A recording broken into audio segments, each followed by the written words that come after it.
Okay, sports fans, so here's how this is going to work today. There's a couple recordings I compiled. You're going to hear my voice is different on some of them than others. Some I was tired, some I was awake, some I was just pissed off at the general overall things that are going on in the world. So there's going to be sound differences. I'm aware of it. You can deal with it. You can listen to it. I listen to the whole thing. It sounds perfectly fine. So I don't want to lean in on the conspiracy thing too much, but something doesn't seem right about this peace treaty or whatever the hell it is going on with Iran. I need Joe to keep your eyes and ears open. Something doesn't feel right. I hope for the best, I pray for the best, but stay alert. Also note the internet was in and out when I recorded this. You might hear that difference as well. Not during the recording, but I think it affected the upload at a couple points. So you're going to hear me rambling on a little bit about that when the podcast actually starts. It should be starting in 5, 4, 3, 2, 1. Of course, the internet's down when you need it the most. And it's going to involve understanding, let's say, terrain and observation, building into this crisis series stuff again, and going over some things that do get overlooked. Observation would also be pointing fingers at the people that are sitting there saying, how are you recording this if you don't have power? I never said I don't have power, you idiot. I said the internet's down. That's why I said it might not post till later. So for those of you that are still running alongside and didn't fall behind, the podcast is going to be, it's going to encapsulate a lot of things. I'm calling it Terrain Never Lies. It involves terrain, it involves cover concealment, it involves using military OKOC to understand the community before disaster teaches you the lesson you really don't want to learn. OKOC is the pronunciation of the acronym OAKOC. We'll be getting into that in a little bit. But let's just start. I don't know how much I'm going to get done for the first segment. It'll all be completed together, but for right now, I just want to get a start on it. Let's go with the introduction, because the flood doesn't care about your feelings. One of the greatest gifts the military ever gave the civilian world was the realization that terrain is undefeated. You can't beat terrain. Terrain will always win. Politicians lose elections, generals lose wars, corporations lose billions, social media influencers lose credibility every Tuesday afternoon. But terrain just sits there patiently waiting for humans to make bad decisions, which we do constantly. Every year, millions of Americans discover that this timeless truth by building houses on floodplains, moving modular homes into Hurricane Alley or Tornado Alley or whatever the hell they call it, driving into water believing it's probably shallow enough to get through, or attempting to evacuate a hurricane by joining 6 million of their closest friends on the same interstate at the exact same moment. You know exactly what I'm talking about. Then comes the inevitable television interview. The reporter says, did you know this area floods? The resident standing chest deep in water replies, we've never seen anything like this. The local river, meanwhile, has been flooding like this at this exact location in the exact same way since the invention of agriculture. Somehow people don't notice that. They just, people are idiots. Preparedness is often portrayed as buying equipment. People love equipment. They love backpacks. They love radios. They love generators. They love tactical flashlights capable of signaling the International Space Station. Why don't people love studying a map? Why don't people love studying weather patterns? Why don't people love studying avenues of approach and avenues of egress? Unfortunately, maps are considerably more useful during emergencies than tactical beard oil. This brings us to one of the most valuable military planning tools ever developed, the OKOC. And again, like I said, it's the abbreviation OAKOC. It stands for Observation and Fields of Fire, Avenues of Approach, Key Terrain, Obstacles, and lastly, Cover and Concealment. Military leaders use OKOC to understand and defend on battlefields or attack. Preparedness-minded civilians can use it to understand communities, disasters, infrastructure, vulnerabilities, evacuation routes, and the general tendency of modern civilization to become surprisingly fragile when things stop working. The beauty of OKOC is that it forces people to stop asking, what gear should I buy, and start asking, what reality am I actually living in? Reality, unlike social media, does not care about engagement metrics. Observation, seeing things before they become problems. The first component of OKOC is observation. Military planners ask, what can be seen from here? Preparedness planners should ask, what should I already know before disaster arrives? This sounds obvious. It is, however, not. Human beings possess a remarkable ability to ignore important information until it becomes an emergency. Consider weather forecasts. Meteorologists will spend an entire week warning everyone about the approaching storm. The public response is generally, the public response generally follows this timeline. 7 days out, they'll say, well, that's interesting. At 5 days out, they'll say, they're always wrong about this kind of thing. 3 days out, they'll say, we should probably buy some batteries. 1 day out, they'll start screaming, why is there no bread or toilet paper in the store? 6 hours out, they'll scream, there's definitely no toilet paper, what the hell do we do?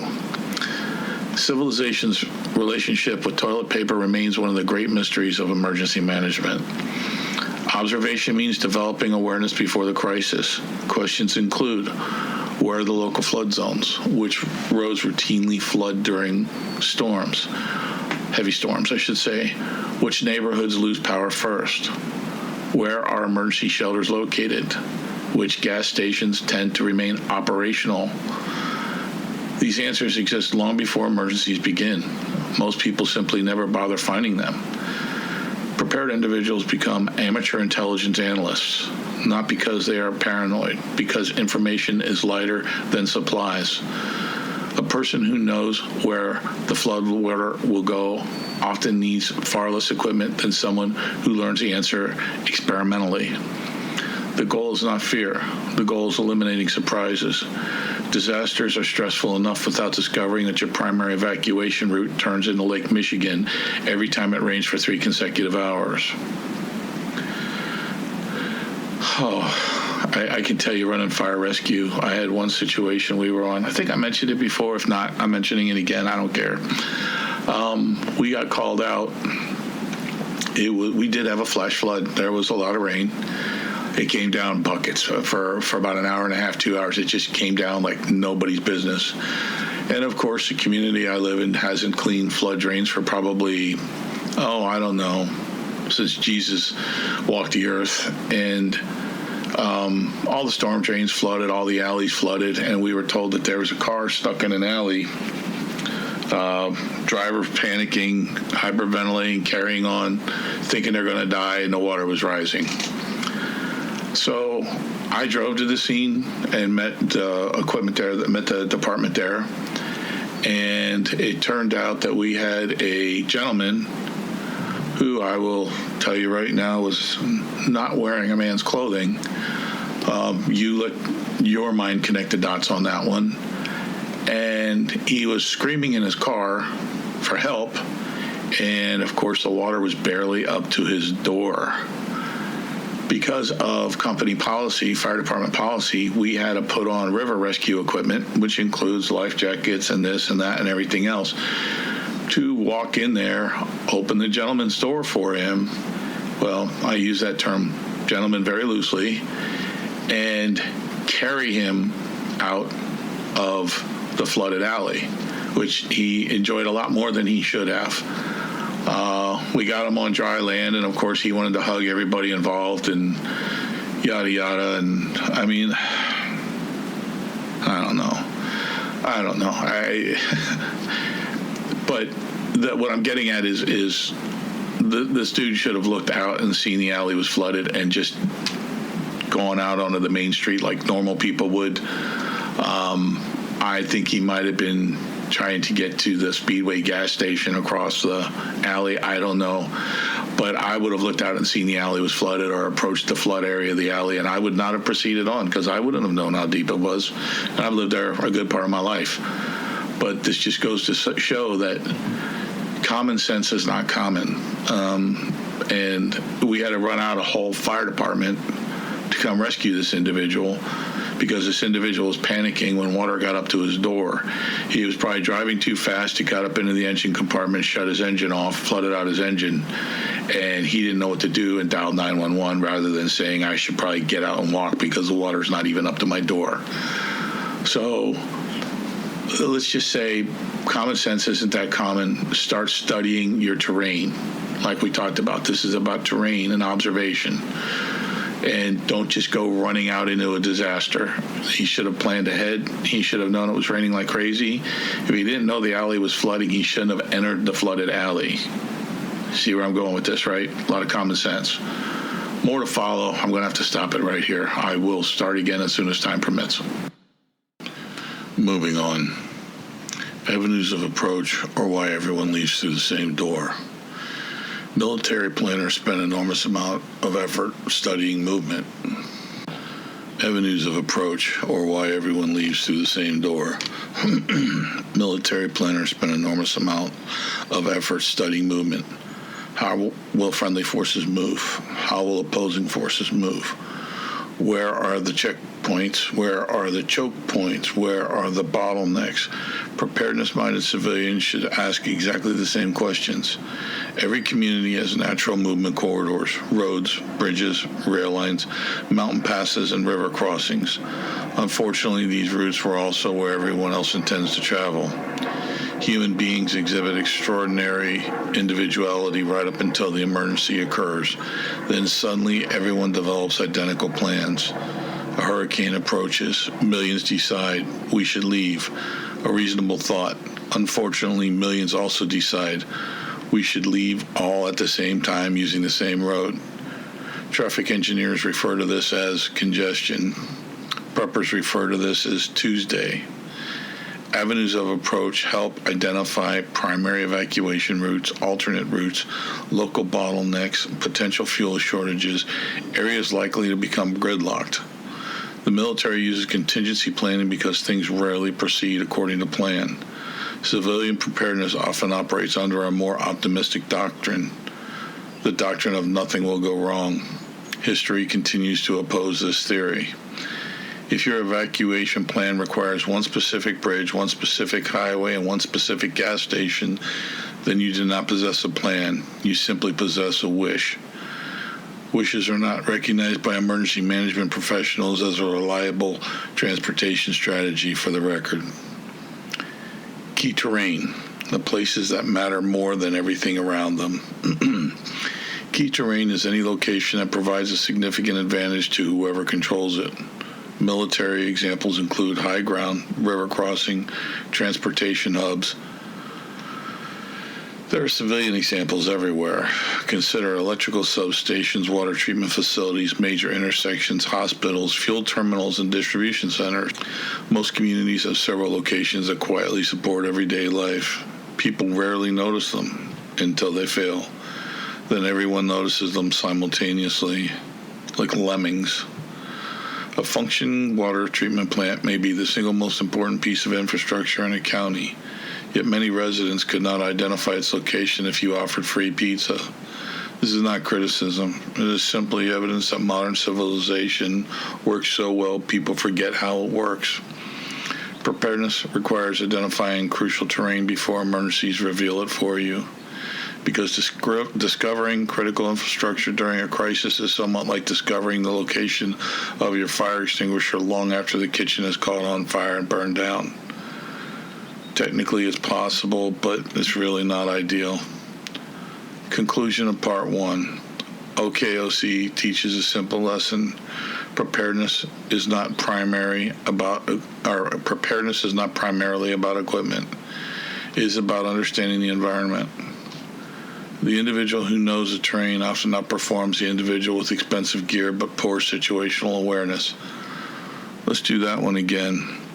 The individual who knows the terrain often outperforms the individual with expensive gear but poor situational awareness. One possesses information, the other one simply possesses a catalog. And while catalogs are wonderful things, history suggests they are less useful than knowing which bridge floods first.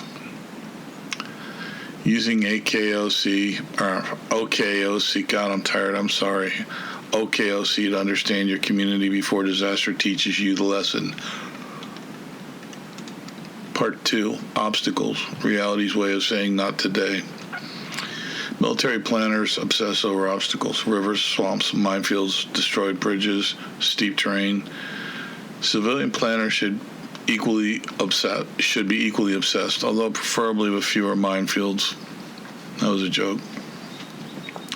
An obstacle is anything that prevents movements, slows progress, complicates logistic, or ruins an otherwise excellent day. The challenge is that most people only recognize obstacles after colliding with them. Consider the Humboldt Road closure. For 11 months of the year, it's simply a sign. During a disaster, it transforms into a doctoral level problem in transportation management. The average citizen often assumes roads exist permanently. Yeah, I'm going to read that one again too. The average citizen often assumes roads exist permanently. Road engineers, however, understand that roads are merely strongly worded suggestions issued to nature. Floods remove them, landslides bury them, and ice covers them. Construction crews mysteriously close them precisely when you need them the most. Preparedness means identifying obstacles before they come surprises. Questions for this include which roads flood first, which bridges become impassable, which areas accumulate snow the fastest, which routes become traffic maps. Which routes become traffic traps, which neighborhoods become isolated. I don't know what the hell's going on, but it's like the words are blurry. I don't know. I should know it better because I typed it, but the words are getting like blurry, so bear with me. If your emergency plan depends on a route that fails during every storm, your plan has effectively outsourced itself to weather. Weather has not demonstrated a strong commitment to customer satisfaction. The obstacle between your ears. Not obstacles are physical. Some are psychological. Humans are experts at denial. No shit. Denial is nature's way of allowing people to watch hurricane approaching on radar while simultaneously saying, it'll probably turn away from us. Well, sometimes it does. And sometimes it introduces itself personally. Preparedness requires acknowledging unpleasant possibilities without being consumed by them. The military calls this risk assessment. The internet calls it doom scrolling. They are not the same thing. One produces plans. The other produces anxiety and 3 hours of lost sleep. The goal is preparation, not panic. A prepared person studies risks. A panicked person buys 17 generators and forgets to store fuel. Yeah, no shit. Covering concealment, the lost art of not drawing attention to yourself. Oh, by the way, little story about generators. Years ago, living in South Florida, I was on the coast, and I had been gifted a very nice generator one year. I think it was for my birthday. But I went out and bought, I think, 7 5-gallon fuel cans, and they were all full. And I treated them, so they could be stable. And a little over 9 months went past, and I had to move for a job. And I was driving, of course, and I had a big truck. And the gentleman that came and looked at the generator when I was selling it, because I was moving into an apartment, said, hey, I'll take it, but I want you to sell me the fuel real cheap. And I said, yeah, sure, whatever. Give me X amount for, each can. And as he's pulling away, I'm realizing I probably could have dumped half of them into my fuel tank for the drive out to Michigan. So, yeah, it shows you how much I know. I just thought that was interesting that I gave up all that fuel for nothing. All right, moving on. Covering concealment, the lost art of not drawing attention to yourself. One of the most useful military concepts for civilians is the distinction between cover and concealment. All right, you got to listen to this one because everybody gets it backwards and gets it wrong. Cover protects you. That would be the big concrete blocks that always seem to appear when the good guys got to hide from gunshots in the movie. It could be an engine block. It could be a dumpster, depending on what's getting shot at you, of course. But cover protects you. Concealment hides you. Concealment would be something like camo netting or camouflage clothing. The difference frickin' matters. A cardboard box may conceal you. It will not stop anything more than threatening and mild embarrassment. Many preparedness discussions overlook a critical principle. During emergencies, attention becomes a liability. Some people prepare quietly. Others prepare like they are launching a reality television series. Their vehicles have 12 preparedness stickers on them. Frickin' idiots. Their social media accounts document every single prepper purchase they make.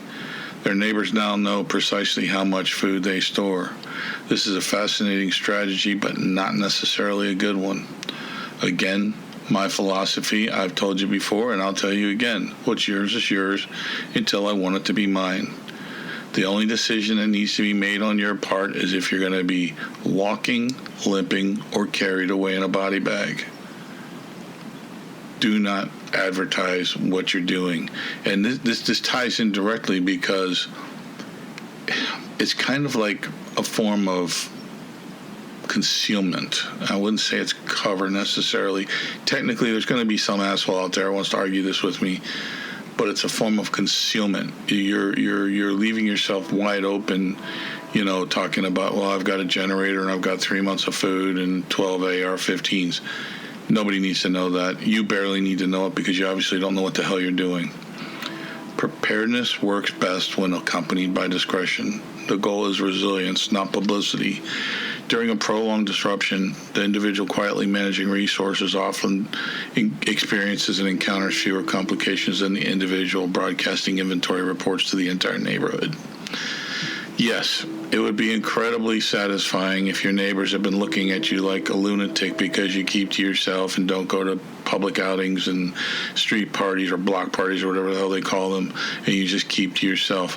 But it would be incredibly, incredibly satisfying to be sitting there eating one of your 1,000 MREs while everybody else is walking down the street looking like zombies because they haven't eaten for 2 weeks.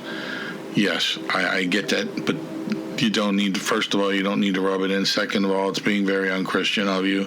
And third of all, I guess it would be satisfying, but let's move on.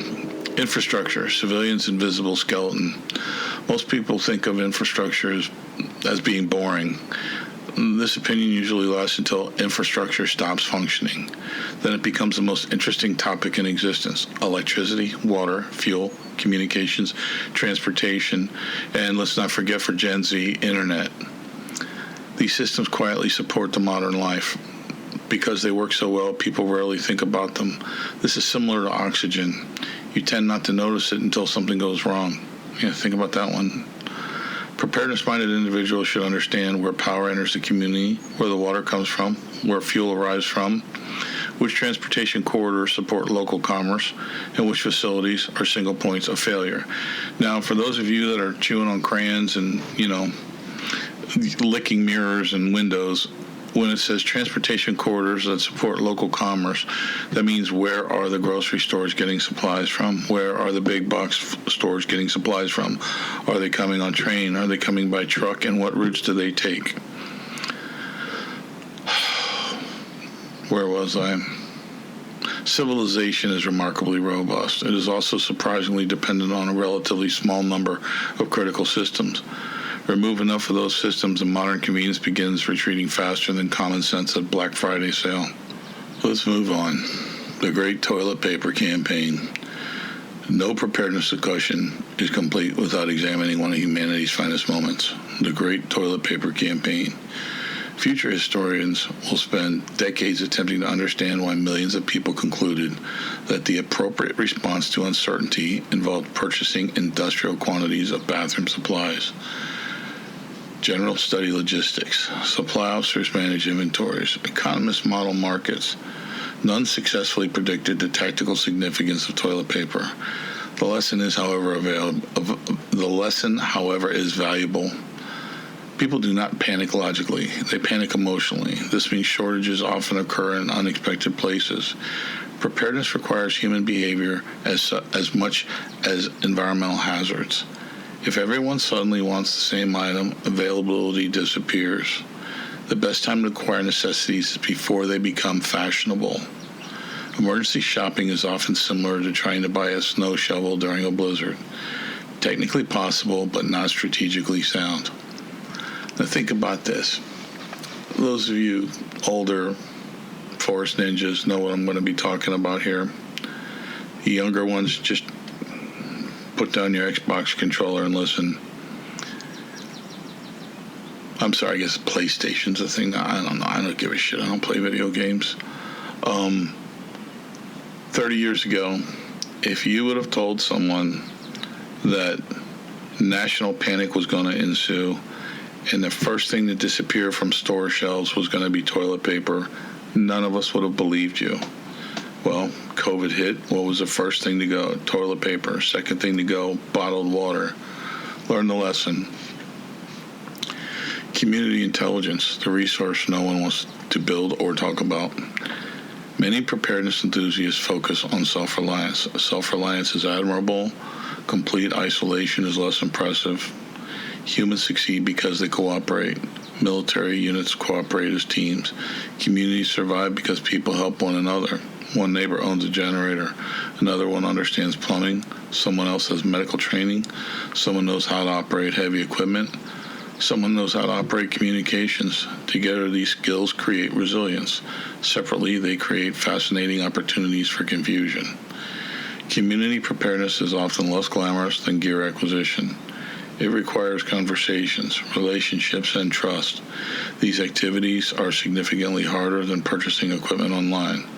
They're also considerably more useful. The greatest force multiplier is often not a gadget. It is a competent neighbor. Let's repeat that. The greatest force multiplier is often not a gadget. It's a competent neighbor. Didn't we talk about this? Mags, groups of people, relying on people you can trust, blah, blah, blah. I'm not talking out my ass, people. Disaster tourism, a tradition that refuses to die. Every emergency attracts a special category of civilian. The spectator. Despite warnings, closures, and common sense, spectators arrive. Flooding occurs. What do? Drive towards it and right into it. Wildfires spread. These people seek better photographs. What do? They drive towards it and right into it. Storms approach. They stand outside recording videos while nature prepares a practical demonstration. This same person stands outside while a large garden shed blows by 6 feet in front of them. Do they run for cover? No. They don't. They stand there and enthusiastically yell, "Get out here, honey. You got to see this. Norm's shed just blew by." Yes, people are idiots. This behavior appears throughout history. Apparently, some people believe danger becomes less dangerous if observed close enough. Wow, that's like touching the stove to see if it's hot. Preparedness individuals understand a fundamental truth. You do not need front row seats to every disaster. In fact, the safest seat is often nowhere near the damn disaster. Emergency management officials repeatedly issue instructions that can be summarized as, "Please stop helping us create additional emergencies." This advice remains chronologically underappreciated. Murphy's Law in military planning, and sometime I'm going to do a podcast on Murphy's Laws of combat, but not tonight. Murphy's Law in military planning. Military planning often assumes things will go wrong, not because military planners are pessimists, because experience is persuasive. Murphy's Law states, anything that can go wrong will go wrong. Preparedness adds, and it will occur at the least convenient moment. Generators fail during outages. Flat tires occur during evaluations. Also, I'd like to add to that, engines overheating. Flashlights develop mysterious electrical disorders precisely when darkness arrives. The purpose of planning is not eliminating failure. The purpose is surviving failure gracefully. Redundancy matters. Backups matter. Contingency matters. A primary plan without alternatives is merely optimism wearing a clipboard. Okay, now we're going to get into a personal pet peeve of mine. the cult of equipment. Every preparedness community eventually encounters equipment enthusiasts. Yep. Tactical false prophets smell you guys coming from a mile away. They'll sell you a bag of dog shit and make you glad you bought it. They'll make you brag about it. They'll make you so happy about it, you'll brag about it the next day at work. Hey, check out the bag of dog shit I got for $150. That's how good these guys are, or that's how stupid some of you are. Wake up. The individuals own enough gear to support a small expeditionary force. Their storage room resemble military supply depots. Their inventories require spreadsheets, sometimes multiple spreadsheets. There is nothing wrong with equipment. Equipment is useful. The problem arises when equipment replaces thinking. A person with 10 maps and no compass may still navigate successfully. I don't know about that. I don't know what I was thinking when I typed that. Person with 10 maps and no compass may still navigate successfully. Yeah, I guess if you can read terrain features and there's enough key terrain features, I guess you could. I'll stand by that. A person with $10,000 in equipment and no understanding of local terrain may become exceptionally well-equipped victim. They're going to be a victim. Let's just leave it at that. Knowledge weighs less than gear.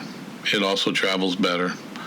The military understands this. Preparedness individuals should too.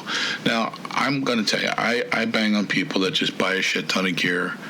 But the truth is, redundancy does matter.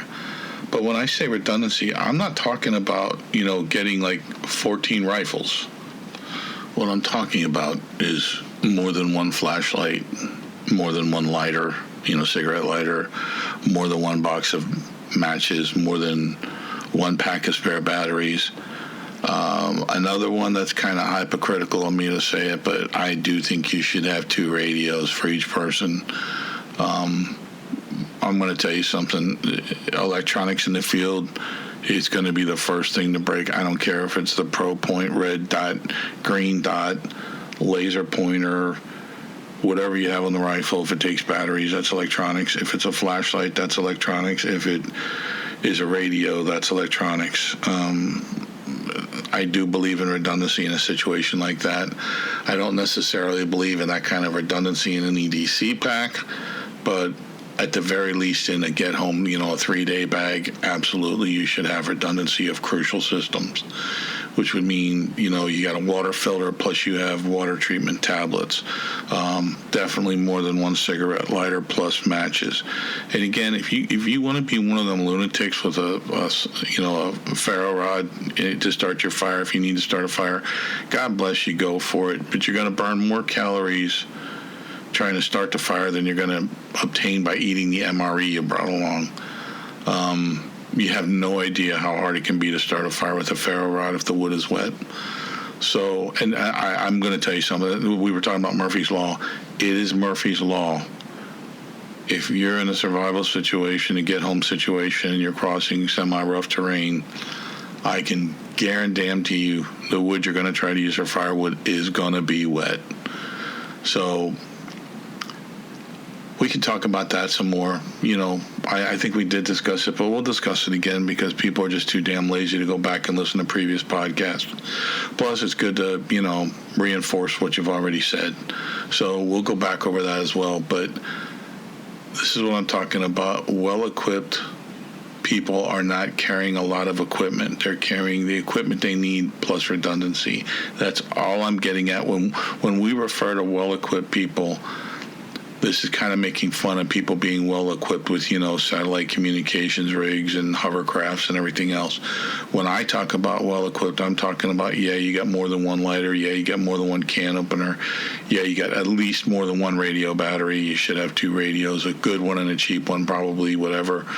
I got to be honest, I have 2 ham radios, handheld ham radios, and I hate to admit it, but I love the cheaper radio. The newer one, it just has too many options on it. It gets too complicated in an emergency. And if I had to hand it to someone and try to talk them into programming a frequency into it, it would be very difficult. The cheap one, I'm telling you, Stevie Wonder could pick it. Helen Keller could pick this thing up and program it. So keep that in mind. All right, let's move on to terrain analysis at home. The most important terrain analysis exercise is astonishingly simple. Walk your area. Walk it again. Observe. take notes.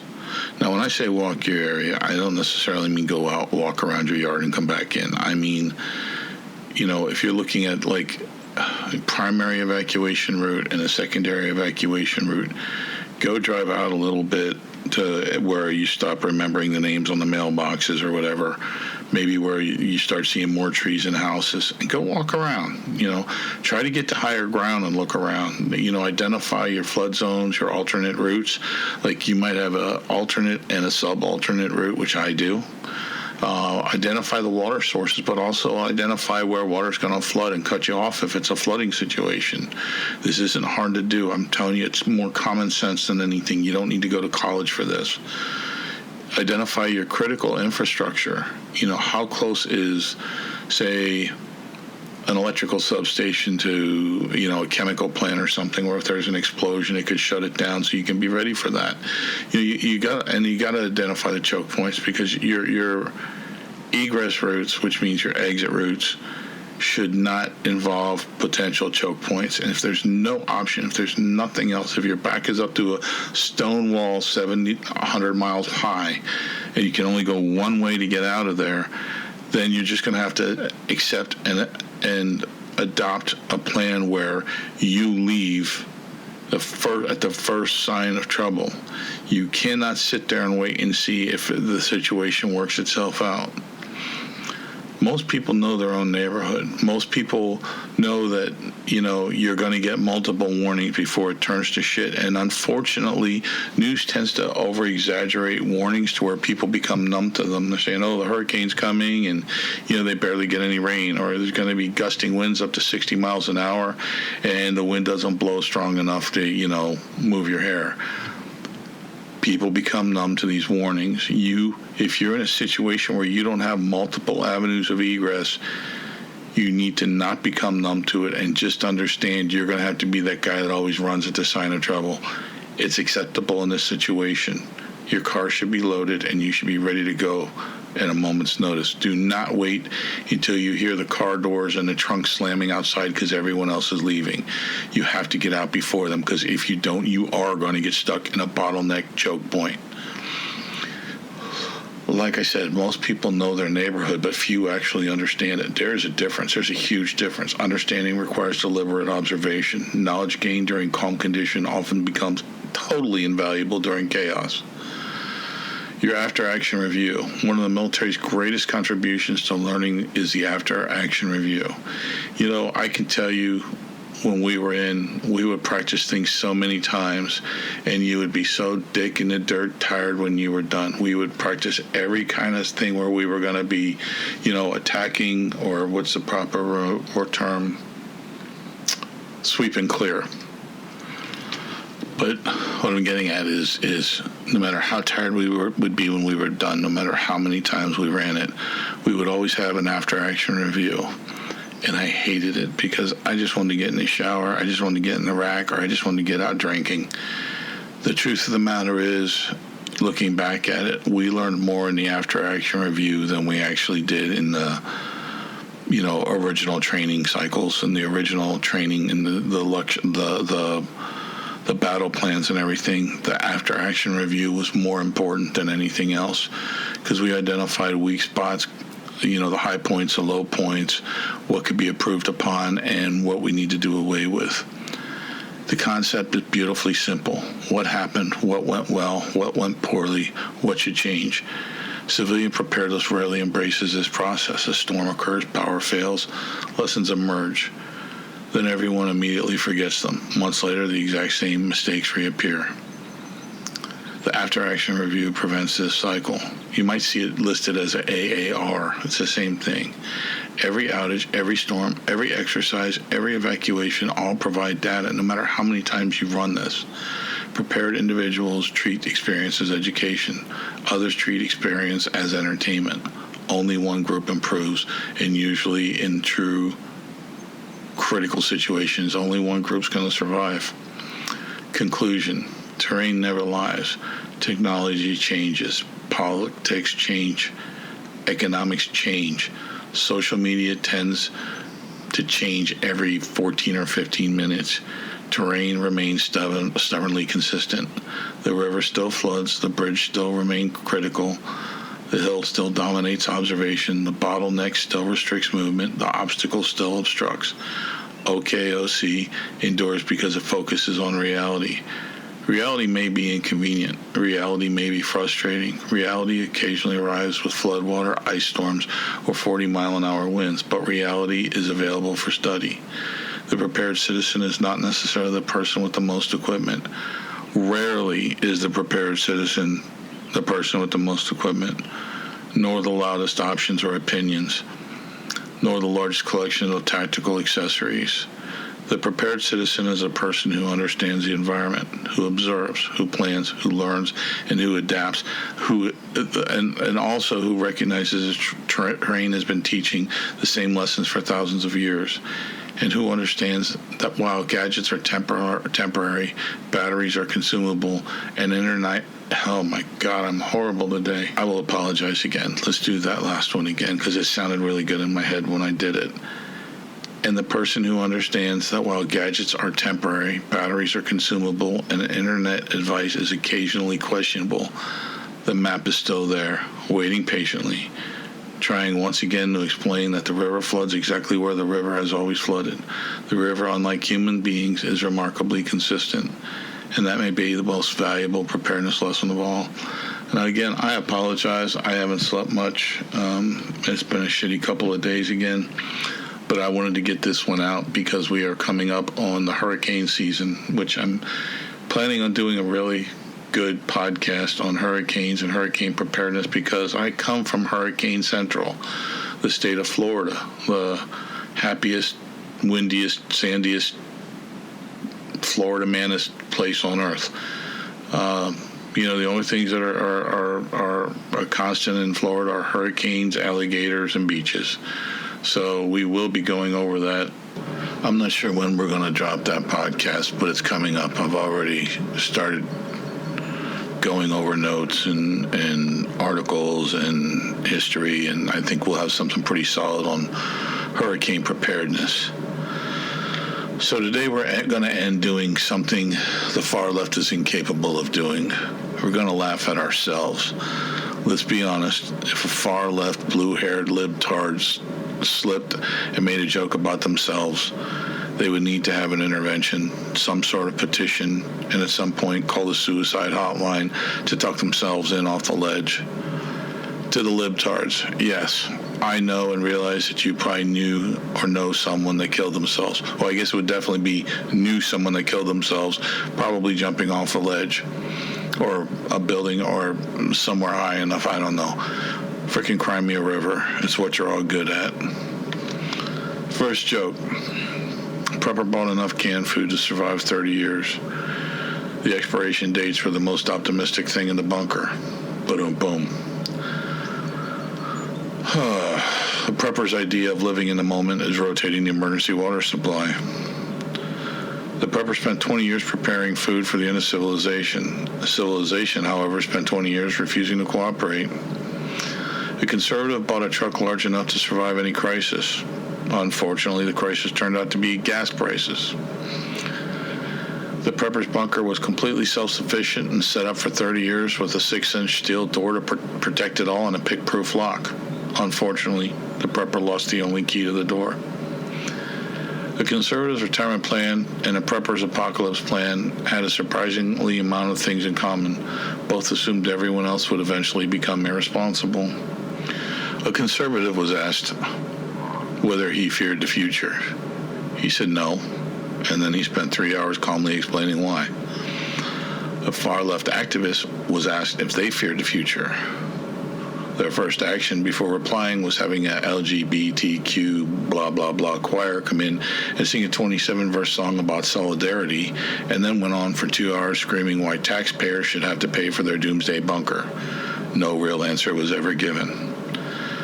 The conservative complained that nobody learns practical skills anymore, then spent 40 minutes looking for someone who could fix his Wi-Fi.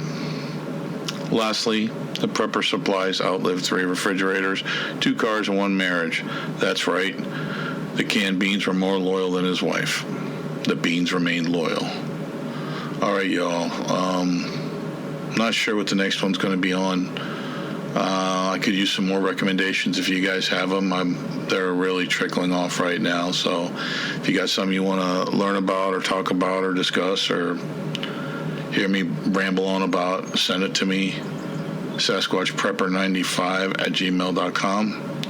Other than that, y'all have a good day, night, weekend, week, whatever the hell's left when you're listening to this. Watch your six. Peace out.